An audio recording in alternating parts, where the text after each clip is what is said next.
Off-field carry. It's a designated Collingwood home game on Monday, but not all Magpie key personnel are going to be in attendance. No, and they weren't last year either. I think a lot of the Magpie bosses went over to the States on there was some sort of fact-finding trip. I can't remember what it was about, but it was a work trip.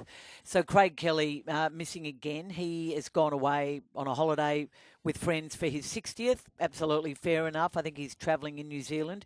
He's not particularly happy with me. I reported on Agenda Setters on Monday night that he was looking to leave Collingwood, negotiating his exit. I don't know why he's unhappy. I mean, we were pretty complimentary of the job he's done there. Obviously oversaw the club's first flag since 2010. I think, Bruce, I think Collingwood are at the crossroads now. I mean, and who they replace Craig Kelly with is going to be really interesting.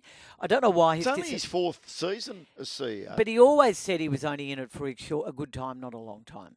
And he is, as far away as Gather Round in April, he was talking to a lot of club CEOs and AFL bosses about who might be someone good to come in and take over. I know Simon Garlick is one name that's come up. Even more recently, I think Travis Auld has been mentioned, who missed out on the top job at the AFL. I'm not sure Travis Auld would leave Grand Prix to come back and run a footy club. But anyway, Dave Matthews, of course, is leaving GWS.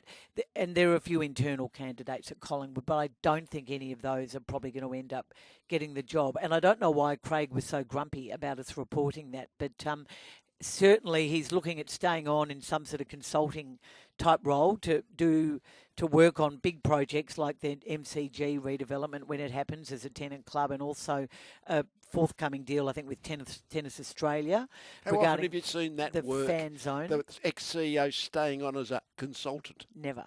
And then Gary Pert stayed on. You're either there or you're not, aren't you? Well, Gary Pert stayed on briefly, didn't he, with the Melbourne Caulfield thing? He's gone.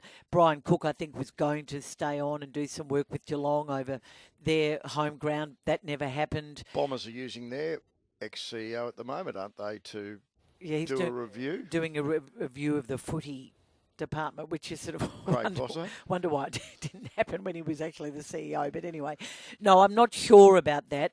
But, and there's obviously you've got the captain overseas trying to get his body right, and a lot of tension around that for some reason, and talk about who will be the next captain. Nick Dacos, is he...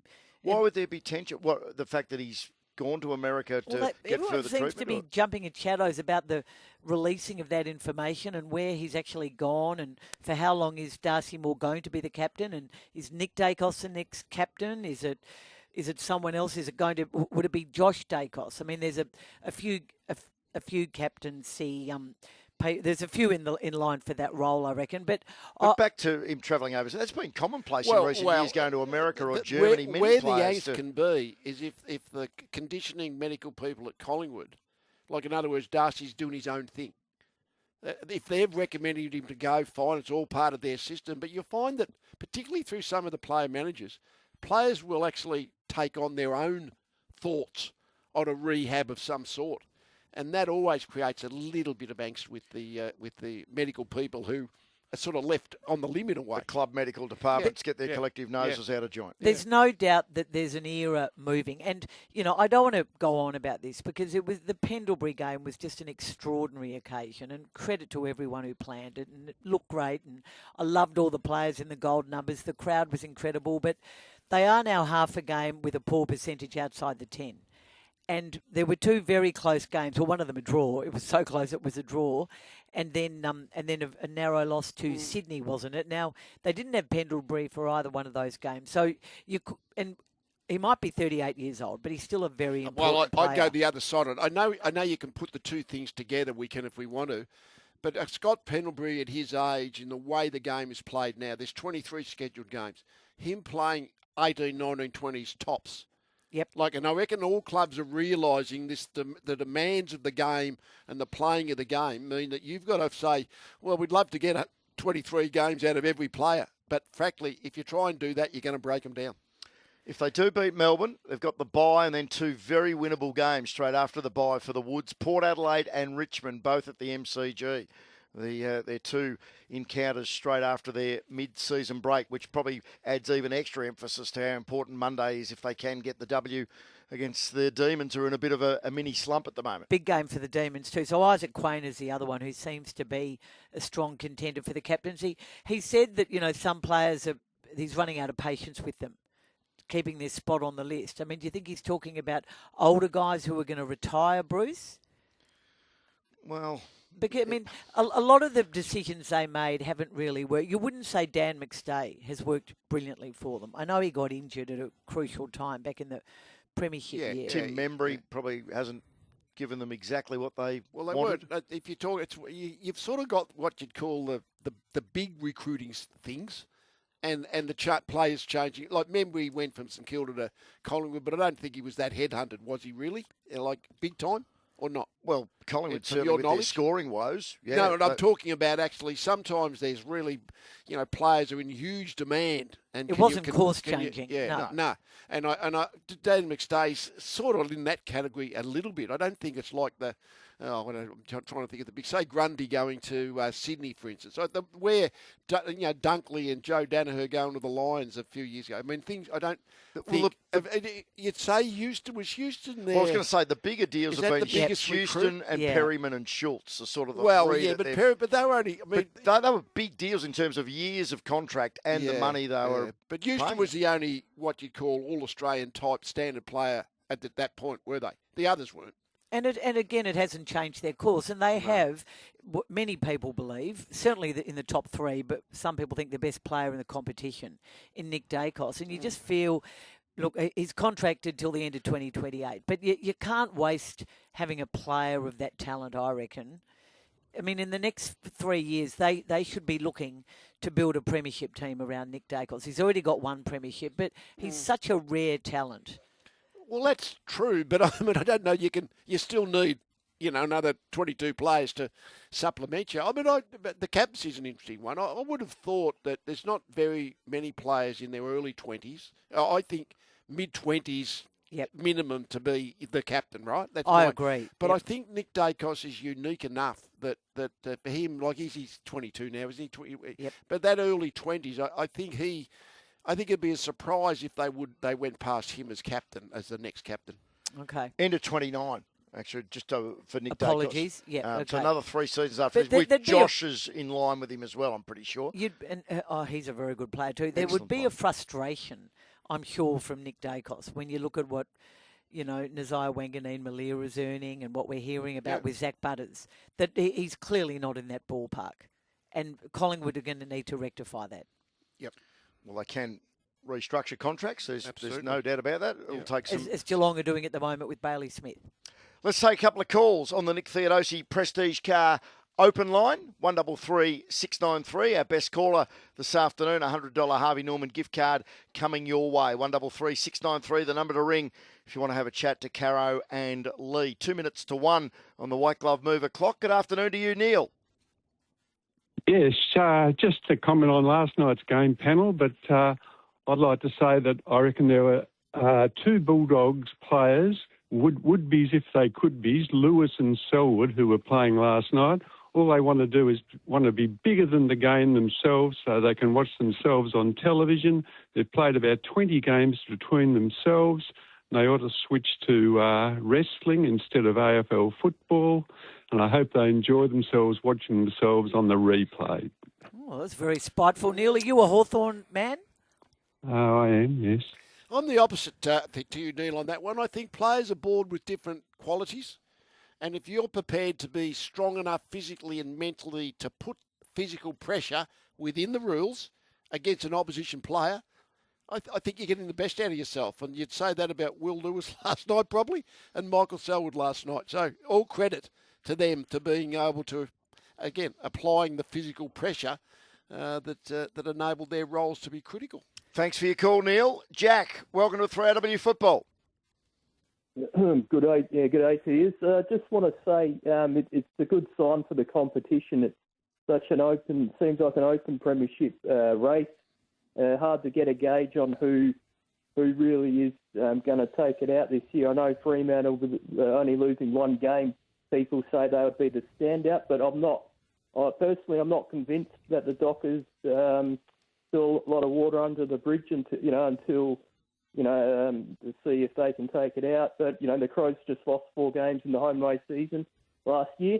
But then they lost in straight sets, didn't even win a quarter in, last year's... with the Giants losing to West Coast one week and then the next week they kicked 14 goals to 0 against Brisbane in a quarter, third quarter. It's just, I think, anyway, it's good signs for the competition. And, I just got no idea who's looking like, who's the favourite and whatever. So, I think you make a good point, Jack, but Hawthorn and Geelong losing narrowly have really opened up the gap between the top 2 and the rest now. Because, obviously Freo are a game ahead of Sydney. Freo deserve, I think, at the moment to be favourite. The only thing against them, Bruce, is that they have to come and win on the MCG, and they've never done it before. On that equalisation part, the top 2 lost 3 games between them, and the bottom 2 won 3 games between them. But the other 14 teams, that's where there's a fair bit of equals about it all. Well, I want to talk about the Tex Walker incident as just an example. So the Tex Walker, there's a marking contest coming up. He shoves O'Sullivan straight in the back. O'Sullivan goes flying into contact. For both players, they were very, very lucky. There was no kind of damage done to O'Sullivan, so Tex got a week. If O'Sullivan had hit his head on, say, Jordan Dawson's hip or something and got concussion, it'd be a 3-weeker and well-deserved. But the thing that hits me is, I've always got this thing, normal is just what happens most of the time. And the push in the back now is happening so often, but free-kicked rarely. And I'm to the umpires coaching. Umpires coaches, right? If all the umpires are largely ignoring pushes in the back, it goes back to the umpires coaching. The rules haven't changed. In the back, to me, is still a free kick. And the other thing that people have got to understand is you go to watch anyone in a gymnasium, they're doing the big bench press. Well, you're very strong when you push your elbows or straight into someone's back. They will go forward because you've got all the leverage. So Tex Walker, he just thought, oh well, I'll give him a shove in the back. I might get a better position. He would have got free kicked, I think. But we're seeing so often where players flat hands in the back. James Sicily does it all the time. I'm only using him as an example because he was playing last night. It's like players would be fighting for the back position because the old play in front doesn't apply anymore because the bloke at the back has the leverage. He just was allowed to shove you under the ball. Now, if you're good enough to do it with the side of your body or your hip or your chest, that's fine. But the few years ago, the flat hands in the back was an automatic free kick against someone. I don't know which influence. They changed the rules back to now it's got to be a forceful push. And if a bloke's lying on the ball or is on the ground, blokes jump on his back. Oh, no, that doesn't matter. He dragged the ball in. There's 3 blokes lying on your back, so it's still a free kick. So I just go back to the umpires coaching. I wish they would actually get their umpires to be more aware of playing pushes in the back. The flat hands push in the back should be free kicked every time. So that's Michael Jennings' job. Well, whoever it is. And above the umpire's coach, and above Michael Jennings, it's Stephen McBurney, and above Stephen McBurney, it's Greg Swan, who has, repeatedly and often denied since he took on the job at the AFL that there's a rule of the week or special instructions. I know Chris Fagan said last week he wondered about the short kicking just seemed to be suddenly penalised. An absolutely crucial part of Brisbane's game was penalised last week. So you're pleased the Tex got a week? Oh, he had to get a week. Yeah, he had to get a week because there was that what's the word? The chance of enormous damage. You always have to get a week for that. I mean, I just think you can't have players shoving players in the back and forcing, then they go careering into a couple of players who are in a contest. But again, Tex even only did it because he knows I'm not going to get free kick for this because I'm allowed to do it. And you're not allowed to do it. According to the rules, you're just not allowed to push players. So what's your theory? Why aren't they playing I got in the no back? idea, bro, but we've watched footy for a long time. I don't know what's happened this last generation. It's been a lot of years now. All of a sudden, you think to yourself, well, every now and again they'll pay a hands in the back. And you think, why aren't you paying them all? The most obvious one last night was the Lloyd Meek. 2 motions, pushed Tim English in the back, took the mark. I was intrigued, Leigh, when you mentioned earlier, and then when you started your lethal injection, just how many umpires, coaches we've actually got. If you go to page 1064 of our beloved AFL Records season guide, as you mentioned, Caro, Steve McBurney, head of officiating. Michael Jennings is the AFL umpires head coach. There's then 5 AFL umpires assistant coaches. We recognise 2 names, Brian Sheen and Scott McLaren, both long-term umpires that umpired multiple grand finals. There's also Andrew Nicol. Of his CV, the top point is he coached the Ringwood Football Club in 2006.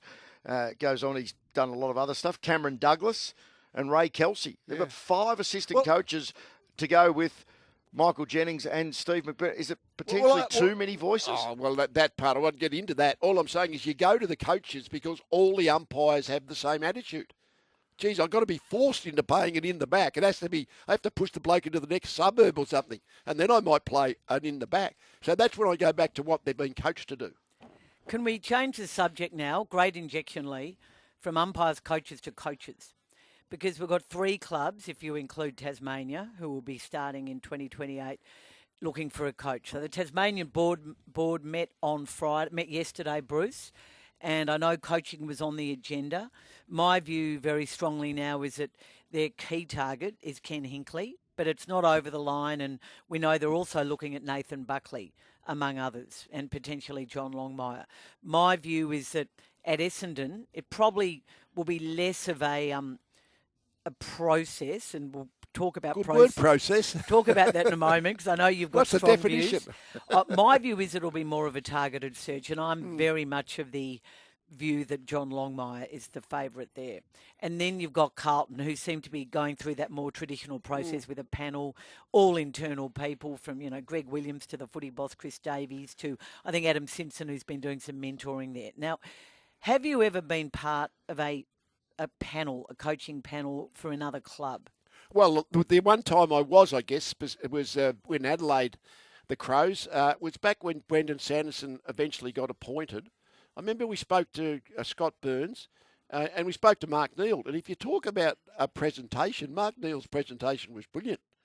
I reckon on his presentation he might have got the Adelaide job, but Melbourne appointed him and therefore he was gone, and Brendan Sanderson eventually got appointed. So I am a sceptic of the process, because presenting well to any coaching selection committee, that's a task, and you might do that task extremely well or not do it so well, but it has little to do with you actually being able to be an effective senior coach. Like what I find is interesting though in the being in the right club at the right time is just as important as your own coaching ability. I'm convinced of that. I was lucky enough at Collingwood. We had some team coming through. You got the benefit of that. We won a premiership. Certainly the Lions was in that category. So, but you never got the job as part of a no. process. I was headhunted on both of them. What I'm saying is, I would have thought, like the people who are running the process, like at Carlton, we know it's Graham Wright, Rob Priestley. I don't know what his role would be, but Graham Wright is experienced in some ways of actually running a coaching process to find a good coach. So that's good. McRae at Collingwood. I don't know whether Essendon have got those people that are experienced enough to be able to select the coach. But what I would say is, on the candidates we talk about, if you Longmire, Hinkley, Simpson, Buckley all got previous teams to a grand final, you know that you're only as good as the resources that you got to work with. So those players would be, say it's Essendon, use the example, they would be interviewing Essendon to see whether I want to come and work with you. And the people that are running Essendon have to convince them that we're worth working with. If you're an untried coach, that's different. Then they're interviewing you. But when I hear about the coaching process, I always kind of laugh, because I am very sceptical about the ability through any process to get a good coach. Still is determined by a fair bit of luck. So take us back to when you were part of the Adelaide process. Yeah. What's the type of questions that you were asking the candidates? Were they all our favourite buzzwords and phrases about culture and man management? Or what were the things that you wanted to hear from the potential candidates that was going to elevate them above the others? Me personally? Yeah. Well, that's why I'm sceptical about it, because I didn't think anything was going to happen in that process that was going to give me any confidence in who should or who shouldn't be the next senior coach. Eventually, you've got to appoint somebody. But in terms of the process, spitting out the best people and eliminating the poor people, as I say, I'm very sceptical about all the processes doing that. So, and you said Mark Neild was the best presented. Yes. Melbourne chose him, and it was a really dire period for Melbourne. He was a very unsuccessful senior coach, to be brutal, Mark Neild. And I remember Gary Lyon, I don't think I'm speaking out of turn because I worked with him at the time, and I think he said this on Footy Classified. He was part of the Melbourne process that chose Neild, also part of the Melbourne process that chose Dean Bailey before him. And he said that he never wanted to be part of anything like that again because it was just pretty much exactly what you've just theoretical. said. It's all theoretical. I read the other day about a coach was asked, I'm going to show you 5 minutes of footy and you're coaching Team A and Team B's in front. What are you going to do? I would say, you are so naive, you people. I don't know the players. I don't know their strength. I don't know their weaknesses. And you're asking me to coach 5 minutes of football. Like, it is so naive from people to even ask that question in my view. But it is interesting. When I'm asked about it, I'm not going on any other coaching committee. I've been asked on a couple, but I'm not interested in that. What I say is, what you got to do, you got to get to people who know these people well. They've worked with them. And then you've got to read between the lines because most people are going to be really complimentary of people that they've worked, that they know and have worked with. You've got to read between the lines. That is the best way to get the best of the available candidates by what is honestly thought about them by people who know them well, who've worked with them, who are close to them, not their presentation. I take no notice of that. So obviously the fact that you've got a former Sydney Swans player and Essendon player on the Essendon board and on their footy integrity committee in Ted Richards, who has played under John Longmire, I mean, that would make you think, and I think played in a premiership, obviously, played in a premiership under John Longmire, but so you'd go to Tom Harley and Andrew Ireland. Yeah. People, if you're talking about people who've worked with, which individual you're talking about at the moment, for instance? John Longmire. Well, I mean, John Longmire, in some way, is the proven coach, the premiership coach. But in all honesty, the Swans are playing just as well under Dean Cox as they were under. I don't believe the coaching messiah thing, as you know. I don't believe in that, really. I mean, it's so much the resources you've got, being in the right club, right time thing. So John Longmire, I would have thought, is fairly well known. I mean, to a degree, if you want to get him, you try and headhunt him, but he's not going to go through a process. He's going to come and interview us. Need to take a break and then straight back to calls. Before we do, just the first part and the fascinating conversation and insights there from Leigh. If Nathan Buckley is aware that Ken Hinkley might have edged to the front of the queue in terms of favouritism for the Tasmanian job, is your understanding, Caro, that will he then throw his hat in the ring for the Bombers and or the Blues? Well, he's said publicly that he would be interested in looking at the Carlton job, which would be interesting again because, of course, Graham Wright, I think, moved Nathan Buckley on from Collingwood. But he has said that he wants to coach, unlike, the James Hird model where he hasn't gone back and learned his craft, never did learn his craft as an assistant coach. He's right at Chris Scott's shoulder as senior assistant of the Cats. And the Cats are loving him, I'm told, and very, very happy to have him as long as he wants. Did you talk about Corey Enright last night on the show? We might have mentioned it briefly. Yeah, yes. So Corey Enright, I mean, the Sydney model is succession planning, and that's happened ever since Paul Roos took over from Rodney Eade. There were a few wrinkles, but that's what essentially has happened. Corey Enright is working under Ross Lyon. Head of strategy. Ross Lyon has spoken effusively about Corey Enright and hinted that he might be his successor one day. Ross is out of contract at the end of next year. We hear that Essendon have been highly recommended. Corey Enright has been highly recommended to Essendon by former Essendon senior historical figure or figures. That's what I'm players. hearing. Yep. So, does St Kilda do they jump like Hawthorn did with Sam Mitchell, and they planned a succession plan and made it public? It didn't work, so Sam took over the job a year early because Alistair left.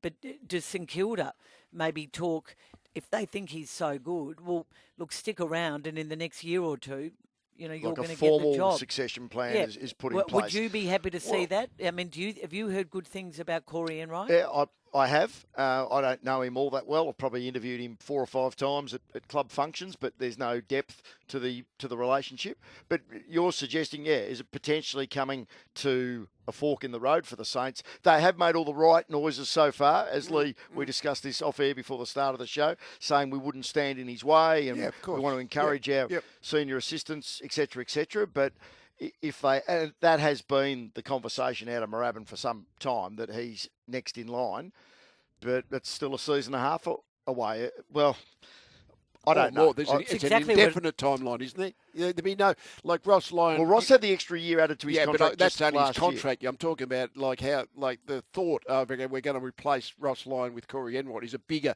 stretch than Ross Lyon sort of retiring, and therefore, okay, who do we then appoint? Yeah. Whereas at Hawthorn, that's exactly what they did. They didn't want to lose Sam Mitchell. Yes, that's right. So they brought forward the agreement, much to Alistair Clarkson's chagrin. Kel Toomey, of course, quite often part of 3-out. In fact, I think he's stepping into your very big shoes for the next couple of weekends, Caro, while you take a short leave. He'll do a very good job. He will.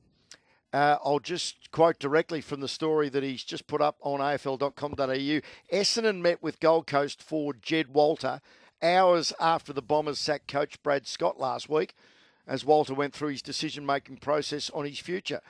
afl.com.au can reveal the Bombers had a scheduled meeting with Walter as he weighed up his future, which Scott was due to front. The club made the call to sack the coach, as we know, after the Dreamtime loss. The catch-up with Walter went ahead and was led by Essendon president Andrew Welsh as they sold their vision to the exciting key forward. Well, there's no point selling your vision, Leigh, until you know who the coach is. Absolutely. I know the point. Well, it was already made, obviously, the the time slot, so there was a bit of change in between. But normally, to be honest, of a player who's wanted by a lot of clubs, the coach is the main salesman. The senior coach is the main salesman that has to convince them to join us. And we'll make you a great player. All those things that you've got to do, that you've got to sell. Which is why, if you are targeting someone like John Longmire, and if Tasmania is targeting someone like Ken Hinckley, they're the ones who you want on board to, and we know Tasmania have targeted a lot of players. I mean, and some players think more deeply. I mean, Toby Green, I think Bruce wants to know who's going to replace Dave Matthews as the CEO of that footy club, the Giants, because it's so pivotal, a role like that in a fledgling club like the Giants. Yeah. And you want to know the people who are going to be running the joint. Yep. Almost got a full board of calls. We appreciate all of our listeners who have rung in for hanging on. We're getting to you right now on 133693 693 on the Nick Theodosi Prestige Car open line. John, good afternoon to you. Good afternoon. It's the morning here. Just a couple of points I wanted to make. The conditions in Perth at the moment are fine, nice and fine, so they should get a good hard deck down in Bunbury. 2 points. First one with Essendon. I think I've asked for some assistance from the AFL regarding some free picks. I just wanted to go, I went through their draft picks they had in 24. They had a pick at 13, and then last year they had free picks under 15.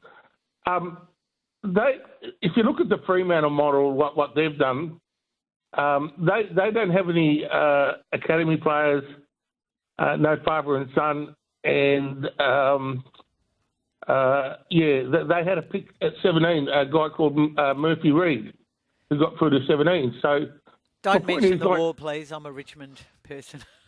They had the opportunity to pick up guys do get through and slide down. So if they get their draft picks wrong, I'm not sure why the AFL need to come to their assistance. And the Eagles were the same. They've asked for, they got assistance, I believe, last year as well, but I'm not sure. John, you're right. Thanks, John. But clubs who ask for assistance have generally stuffed up. And I mean, that's, people say, well, they shouldn't get help because, like you would say about Essendon, well, they could have traded Zach Merritt and got early picks for him last year. But in the end, you're going for that help because you've made terrible mistakes. Now, maybe, Leigh, I think you think that the Essendon bid might be a bit early. Well, I mean, the whole for assistance is the AFL's equalisation objective. So you want all clubs to be competitive. But I wouldn't have thought Essendon have been bad enough for long enough. I mean, they've been really bad the second half of last year and this year. But I kind of thought in 12 months' time, they probably you've got to be stuck down the bottom, not winning many games for a few years, I would have thought. Well, I don't think the AFL have really looked at it in depth yet, but my understanding is that they could well get compensation in the draft. It won't be, numbers. It won't be like Noah Anderson Second pick in the and draft, Matt Rowell like yeah. Gold Coast did. But I think they might look at an end of first round pick, Bruce, and a couple of rookies, which is what West Coast got. North too have received compensation in recent years, and they made a lot of mistakes. Essendon, in their favour, are historically a wealthy club who can afford to have a better soft cap, etc., etc. They're paying the tax this year on this soft cap. In the old priority pick days, when for instance, and the Gold Coast Suns were the last ones who received it, if you could get pick 1 and 2 in the draft, like that's a big thing, isn't it?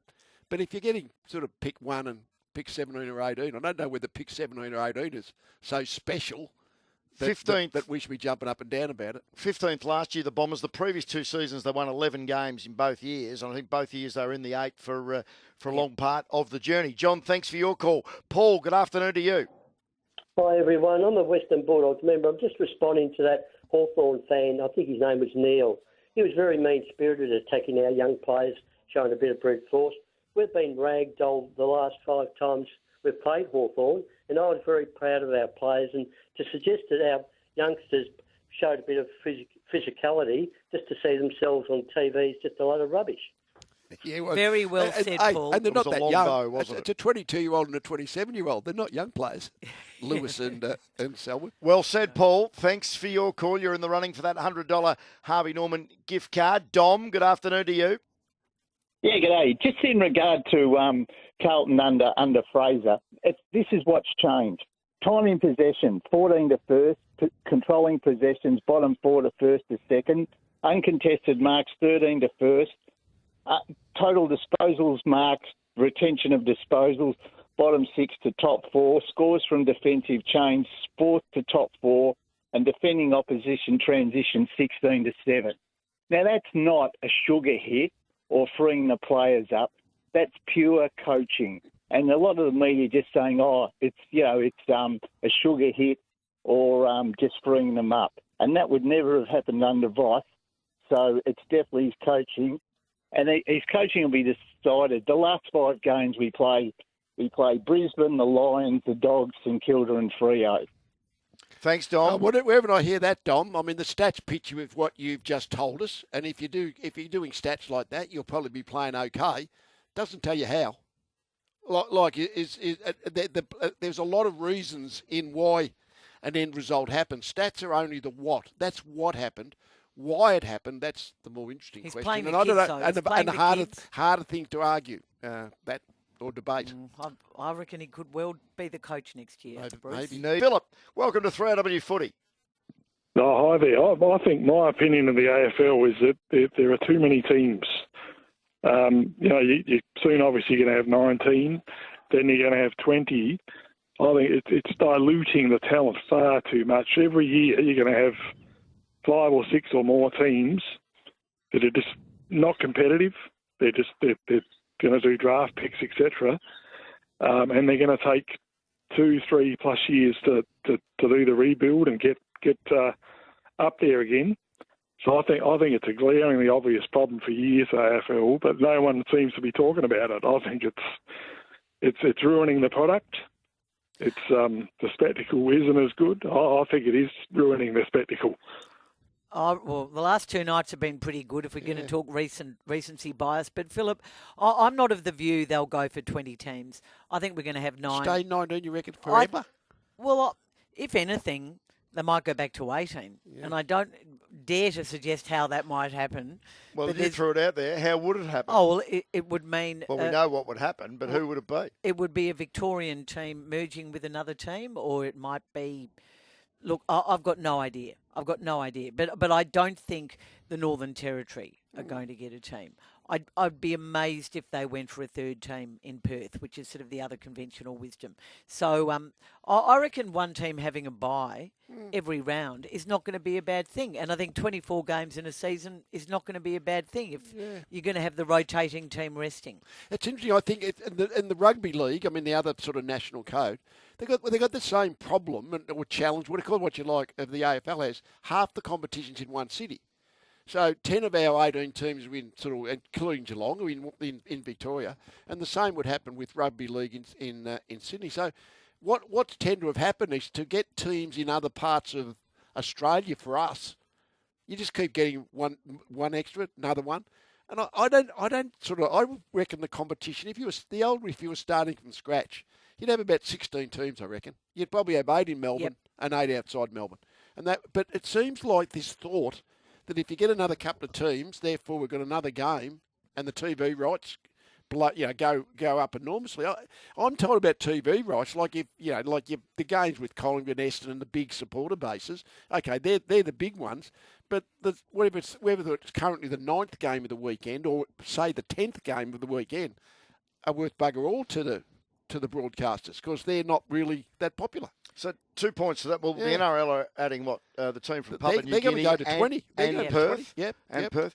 And I mentioned this briefly on air last night, Leigh. I mean, there's certain parts of our competition that we're still wedded to historically. When we look at what's the perfect number of games to be played, yes, we've added the game in the last 4 years with Gather Round, but before that, we were wedded to 22 games. Why were we wedded to 22 games? From the old 12-team competition. Yeah. Of just the VFL, Everyone plays each other twice. Yep. And we had that from 1970 through until we started not the Swans, but expanding in the early 90s. You can't go backwards now. They're too addicted to the TV rights and, the gambling revenue and all the sponsorship to lose a game or two. Yeah, the broadcasters aren't going to want to lose content with what they're paying. So, I mean, look, the effort the AFL put in and some senior people put into moving North Melbourne to the Gold Coast, I mean, they tried everything. And it failed. James Brayshaw and his group fought valiantly, and they saved North Melbourne in their current entity. Now there are still people who say they should have gone to the Gold Coast, but they're North Melbourne. I mean, it's just not fair to say that. I mean, and there are still very unhappy Fitzroy people, and South Melbourne, I think, have done a pretty good job. Sydney have done a great job, really, of embracing South Melbourne. But there are still people who resent that because the TV money wasn't there then.